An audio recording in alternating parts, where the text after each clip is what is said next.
What up, gang? What up, gang? What up, gang? What up, gang? What up, gang? What up, gang? What up, gang? What up, gang? What up, gang? I know you ain't subscribed to the gang, so come on, join the gang. You feel me? Today we reacting to 2 terrifying Snapchat horror stories animated. The comment should be here. You know, I was requested by someone. Appreciate the request. Make sure you like, comment, and turn on post notifications on to be notified when my next video drops. Shit, with no further ado, let's get straight into the video.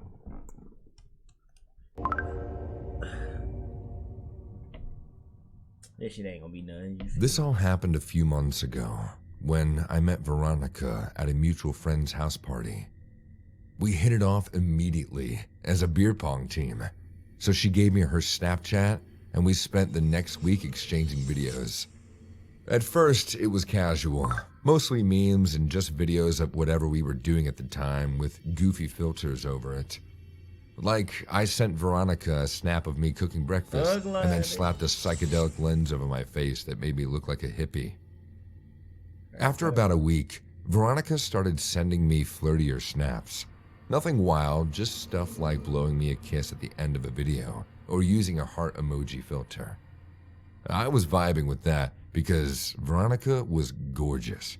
Dark hair, dark eyes, and slim. We'd probably exchanged 100 snaps before I saw the face in the background. I was laying on the couch playing Elden Ring when I received the snap. "Hey Troy, what do you think of my new earrings?" Veronica asked in a video. She was sitting at her kitchen table with some kind of pirate filter on. It added big fake gold earrings as well as an eye patch. Just as the snap was ending, I sat up. There was something in the background of the video in a shadowy way at the end of the kitchen. The snap was gone before I had a chance to think to screenshot it. It was hard for me to tell exactly what it was in the background due to the bad lighting and the filter, but it looked like a face on the wall. The face was ugly, old, but hard to make out in detail because it was dark. It was a man, completely bald, with thick, hard features and eyes that seemed to look right through you. His mouth was clenched shut. I thought there might even have been a red streak on his chin. I decided to snap Veronica back ASAP. "Hey, did you recently install a creepy portrait in your kitchen?" I asked. "Creepy dude was mean mugging me in your snap." I added an LOL filter and sent the message. Veronica got back to me immediately. "Not sure what you're talking about, dudeski," she said while shooting a quick video tour of her kitchen. "You're weird, but luckily you're cute." I felt the blood go cold in my veins. Veronica's snap showed me the wall where I thought I'd seen the portrait of the man, but instead of a painting, there was a window. "Hey, I'm being serious now, okay?" I snapped back. "I think a man might have been looking in through your kitchen window."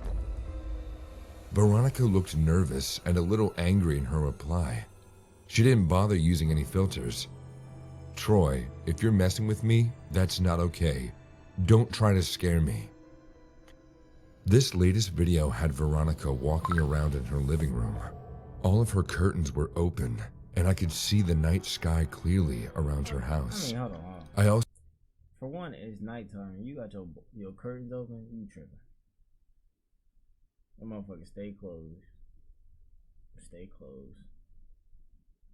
Yeah, you just must be stupid. noticed a shadow outside in her yard. This time, I was fast enough to screenshot the end of the video, and I sent it back to Veronica. She sent me back a chat instead of a video. "Okay, I'm freaking out now a little," she wrote. "Can you come over?" Fuck no. I'd been hoping for an invitation for a while, but not like this. Before I could reply, I got a notification that she sent over a video. I opened it to see her clearly panicked Veronica rushing down her hallway. "Troy, I saw somebody outside. They limped between the willow tree out front and went around the side of the house. I'm not sure, but there might have been 2 shadows out there." I chatted her back. "Hey, here's my FaceTime. Give me a call and I'll stay online with you." She called a few moments later from her bedroom. The lights were out, and I could see from the screen's glow that Veronica was crying. "There's someone outside my room," she whispered. "I heard them trying to open the window. Troy, please, please, I'm so scared." Okay, just hold tight. I'm going to...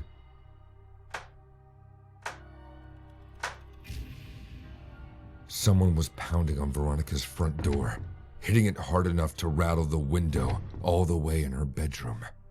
I heard screaming or shouting. It was muffled and impossible to tell what they were saying. After a moment, the knocking stopped, and there was silence. Then, Veronica screamed. Before I could ask what was wrong, she swiveled her camera to point out of her bedroom window. A man was looking inside, the same man I'd spotted in her kitchen window. His face was pale and up close, clearly streaked with blood on his chin and cheeks. Veronica ripped the curtains shut and began hyperventilating. Hey, listen. You need to stay quiet. Stay hidden. Barricade your bedroom door. Put something heavy against the window, too. Then you need to hang up this call and... No, please, she whispered, breathing harder. Don't leave me. Just for a minute, I promised. You need to call 911. I'll call them too, to make sure we get through. Snap me your address and I'll be on your way over to you. Please hurry. Veronica hung up and I instantly got a notification in the chat. I was already on my way out of the door, sliding my boots on and my jacket. When I connected with 911, the dispatcher confirmed that they were already on the line with Veronica. Since she was talking to a professional, I sent her a quick Snapchat video instead of FaceTiming. Hey, I'm on my way. So are the police. You'll be okay, I said, climbing into my truck. The cops beat me to Veronica's house. There were 2 squad cars parked at the curb when I pulled into her driveway. There was also a dead man lying in the front yard. He was face down in the grass, an axe still embedded in his back near the top of his spine. As I got closer, I saw the man was bald and very pale. There was 1 officer standing near the corpse, talking into her radio, and 2 more at the front porch of the house, trying to calm Veronica down. The first officer started to step to block me, but Veronica caught sight of my approach and came sprinting down the steps. She jumped into my arms and clutched me tight, sobbing so hard I couldn't make out what she was saying. I hugged her back, but my attention was on the body in the yard. I saw the first cop lean over to shine a light in its face. The corpse was definitely the man I'd seen peering into Veronica's window. The stalker.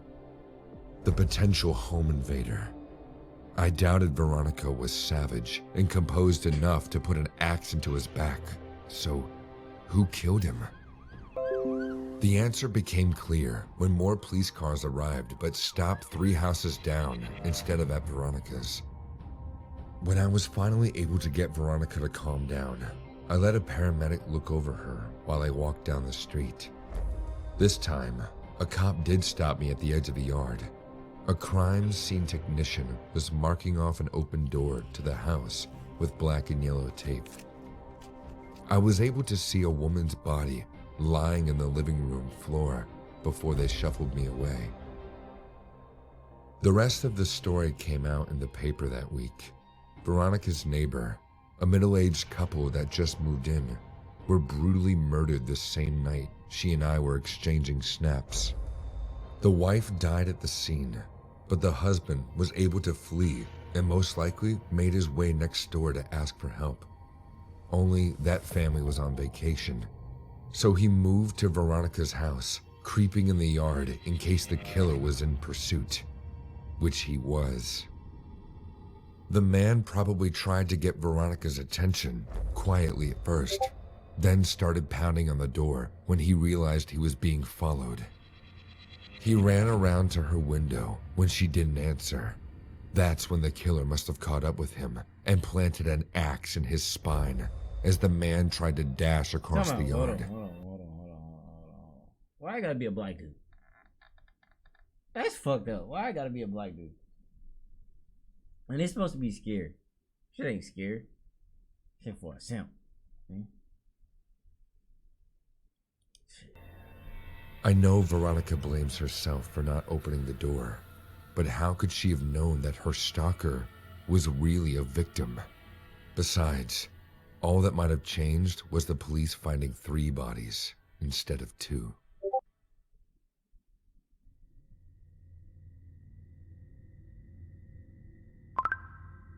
This happened about a month ago, but I couldn't decide if I should tell it or not. I'm kind of a paranoid person and didn't know if I was going to deal with something like this again if I talked about it. But since it's been a month and nothing has happened again, I'll share it. English is not my native language, so bear with me if I sound weird. I'm a 22-year-old girl from Bulgaria, studying art in another town. I was back home at my parents' house for Christmas vacation. And this happened a little after New Year's. My parents' house is in a tiny village near a big town where I grew up. We moved into the village and now live in a 2-story house. I was sitting one night in my room and watching some amazing horror stories by MJV Animations, as I usually do. It was about 2 o'clock, and I was immersed in a scary story, not knowing that I would be living in my own horror story real soon. It started with me receiving a notification from Snapchat that someone had added me. I was kind of confused, but I still opened it and saw that someone with the username Lappy789 added me as a friend. Now, I want to explain why this is weird to me. I hardly use Snapchat. I just have it on my phone for no reason at all. None of my friends used it since Instagram got the story thing, and we all started to use that instead. I have very few friends on Snapchat, and none of them active on it, so I didn't think that it was someone I knew. And I don't even have my location on it, or Bitmoji, or whatever it's called that I can give away my location or username to people nearby. I don't even know what that thing does, because as I said, I haven't been using Snapchat in a while. I also didn't have my username mentioned anywhere on my social media. Out of curiosity, I added Lappy789 and opened their profile to see if they had a picture or something that I could tell more about this person. There was nothing except their Snapchat score, which was about 7. I set my phone on the desk and started to rewind the video and listening to the parts that I missed while I was distracted by the phone. As I got ready to go back to the video, I got another notification. It was from Lappy789 again, and this time it was a snap. I opened it, and it was a picture of grass taken with a flashlight. I stared at it, all confused, and then typed, "What is this? Who are you?" Lappy789 received it, then read it, but didn't respond. At this point, I started to ask all of my friends if it was one of them, or if they had given my username to someone, but they all said no. A few seconds later, another snap came, and now it was a picture of what looked like a red tile. Curiosity took over me, and once again I texted, "This isn't funny. Who the hell are you?" Lappy789 saw my message, but didn't respond. The third snap came, and I was prepared to start screenshotting to show my boyfriend. It was a picture of what looked like a little doorknob, but I couldn't see anything more clearly. I failed to screenshot it at first, so I had to replay the snap. When I was finally done, I went back to the third snap to take a closer look this time. Drops of sweat appeared on my forehead as I realized this doorknob belonged to our backyard gazebo. At this point, I'm slowly grasping that this person is Snapchatting me from my backyard. And by the way, it's not so easy for someone to access our backyard, as we have a tall fence. You would have to take your time and scout the place around to find a possible way to climb the fence. it would be even more difficult in the dark, which meant whoever this was had been looking around our house during the day to find a way to get in. I was utterly horrified, and I didn't know what to do for a few moments. Then, I stood up from my desk and ran to turn off all the lights. As my room got dark, I peeked through my window shades to see the backyard. It was very cloudy and a dark night, so I couldn't see anything. The fourth snap came, and like last time, I was ready to take a screenshot of it to my boyfriend, who hadn't yet seen my messages. When I opened the snap, I screamed in terror. It was a zoomed-in snap of my window shade, the one that he could see me gazing out of. I ran out of my room, not knowing what to do. For some strange reason, I didn't want to wake up my dad and tell him what was going on. My mom was sleeping downstairs. Bitch, you don't want to wake up your dad and tell him what's going on. The fuck you mean you don't want to tell your dad what's going on? Bitch, so you gonna let him come in there and kill all y'all? Stupid ass. Dumb ass. Couldn't be me. Stairs on the couch, and I was upstairs. I tried to figure out how to open the super loud and screechy door to our terrace without waking up my parents. Even if I was scared, I still wanted to find the intruder who was pulling off this freaky prank to me. I battled with the door for about 30 seconds, but I managed to open it quietly and carefully stepped outside to look. I still didn't see anyone. I looked and I looked, trying to stay low as I could so that the snapper wouldn't see me. But I couldn't see anyone lurking in the backyard. I was coming down from the terrace when I received another snap from Lappy789. As I opened it, the blood in my veins ran cold. It was a picture of my mom sleeping on the couch, taken from inside the house. This freak was now inside my house. As shocked and terrified as I was, I rushed downstairs in complete panic. Dad, there's someone inside our house. Dad, call the cops. As I came downstairs, screaming frantically, my mom woke up and she saw our main door was wide open. It seemed like we forgot to lock the main door that night, and my mom passed out on the couch without knowing the door was unlocked. My dad came out of the room, and I told him everything while showing the snaps. My mom and I were both hyperventilating at this point. My dad called the cops and went out, taking his gun to scavenge the area. After checking everywhere, my dad came back inside and said that he didn't find anyone. The cops came, and they too inquired our neighbors and us about the whole incident, but no lead took place on the matter. I could hardly sleep that night. Every 5 seconds, I kept checking for new snaps from this unknown account, but Lappy789 was gone. I would have been relieved if Lappy789 stayed gone, but unfortunately, he didn't. When I woke up, I found a creepy text from the same account. It read, "Had a nice time watching you sleep. Can't wait to see you soon. Goodbye." I immediately blocked the account. I've texted and called all my friends, begged them to confess if it was one of them, but they all said it wasn't them. I told my boyfriend what happened. He asked everyone he knew, but still nothing. We tried to find the account, but we soon found out that he had deactivated it. There was no one with the name Lappy789 anymore. I had deleted Snapchat and didn't think I'd ever use it again. The next day, I went outside to look around to see if the creep left something behind, and I saw footprints on a little muddy patch. My dad doesn't seem to believe it was the intruder's footprints, saying it was probably one of us, but I'm pretty sure they weren't ours. To this day, I still don't know who it was. I've asked everyone I know, but nothing has ever come out of it. I still wonder what their intentions were. Were they trying to scare me? Were they stalking me? Who were they? How did they find me? I wouldn't know. I just hope I never have to deal with them again.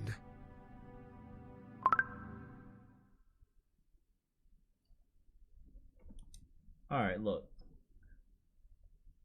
Let me be 100. I wasn't scary at all. So, I think the next time I do one of these, I'm gonna do Mr. Nightmare. Cause his shit be scary. This shit wasn't scary at all. It's really, I ain't gonna lie. The bitch was dumb in the second story. The first story just, that shit wasn't even talking about nothing, you feel me? So I'm gonna go to something else. That shit was booty. I ain't gonna lie. The narrating was good, but them stories was ass. Terrifying should not even be in a fucking what's the name? Shit was ass. But I'm gonna try something different. I'm gonna do something different. Make sure you let me know down in the comments what you want me to react to next. Shit, I'm finna get up out of here. Peace.